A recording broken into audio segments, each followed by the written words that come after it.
আর বন্ধুরা, জীবনে কিছু পেতে গেলে, সফল হতে গেলে তোমাকে কর্ম করতে হবে এবং পাশাপাশি রাখতে হবে তোমার বিশ্বাস। তোমার বিশ্বাস যত অটুট হবে, তোমার জীবনে সফলতা তত তাড়াতাড়ি আসবে। কিন্তু আমরা এটাই ভুল করে ফেলি।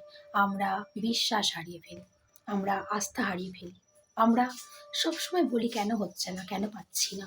আমরা সন্দেহ করি, আর এর ফলস্বরূপ আমরা কষ্ট পাই।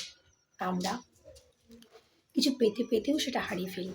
জিনিসটা যেটা আমরা চাইছি সেটা হয়তো আমাদের কাছে আসছে, কিন্তু যখন আমাদের ডাউট চলে আসে, যখন আমাদের মনে সন্দেহ চলে আসে, তখন সেটা হারিয়ে যায়। তাই বিশ্বাস হারালে চলবে না।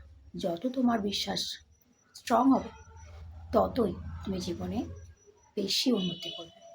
সে তোমার যাই গোল হোক না কেন, তোমার যাই স্বপ্ন হোক না কেন, তার পেছনে তোমাকে কর্ম করতে হবে, পেছনে লেগে থাকতে হবে, রিল্যাক্স থাকতে হবে, বিশ্বাস রাখতে হবে। তাহলেই তুমি যা চাও তাই পাবে।